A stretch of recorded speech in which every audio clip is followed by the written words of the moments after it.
जब मैं 8वीं कक्षा में थी तो एक प्रतियोगिता में मैंने तृतीय स्थान हासिल किया और उस दौरान मुझे उपखंड अधिकारी से सम्मानित होने का मौका मिला। जब उपखंड अधिकारी की गाड़ी हमारे स्कूल के प्रांगण में आई तो उस गाड़ी पर लगी बत्ती को देखकर मेरा बाल मन सम्मोहित हुआ था।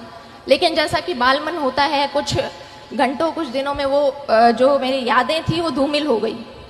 उसके पश्चात 10वीं कक्षा में फिर से मुझे मौका मिला जब मैं जिला कलेक्टर महोदय के द्वारा सम्मानित हुई। उस वक्त मैंने तय किया कि इस पद में, इस पोस्ट में कुछ तो है कि इसका इतना मान और इतना सम्मान होता है। लेकिन फिर वही चीज़ें हुई कि मैं उन चीज़ों को भूल गई। 10वीं परीक्षा के बाद जब ऐच्छिक विषय चयन का प्रश्न खड़ा होता है, उस वक्त मेरी कुछ सहेलियों ने कहा कि हम तो मैथमेटिक्स साइंस लेंगे और इंजीनियरिंग करेंगे। उनकी बातें सुनकर मैं भी अपने घर गई और पारिवारिक मंच से मैंने भी ऐलान कर दिया कि मुझे इंजीनियर बनना है।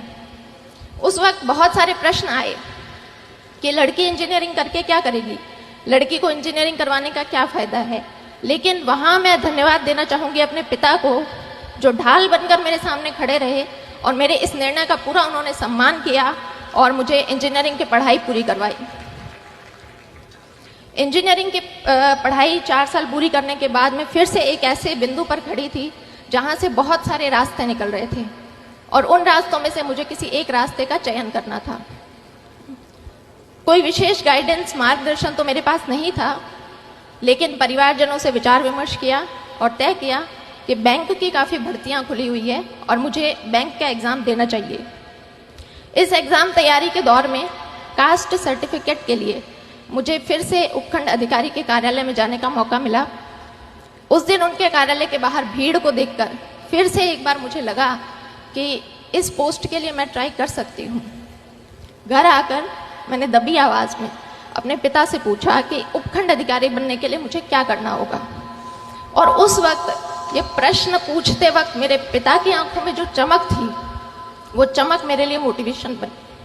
बाद में पता चला कि मेरे पिताजी ने भी अपनी युवावस्था में इन परीक्षाओं की तैयारी की थी, लेकिन वो सफल नहीं हो पाए। तो मैंने तय कर लिया कि मुझे इस परीक्षा को देना है और इसमें सफल भी होना है। तो इसी तरह से आप भी अपना सेल्फ मोटिवेशन देखें, कौन सी ऐसी चीज़ है जो आपको अपनी जर्नी के दौरान मोटिवेटेड रख सकती है।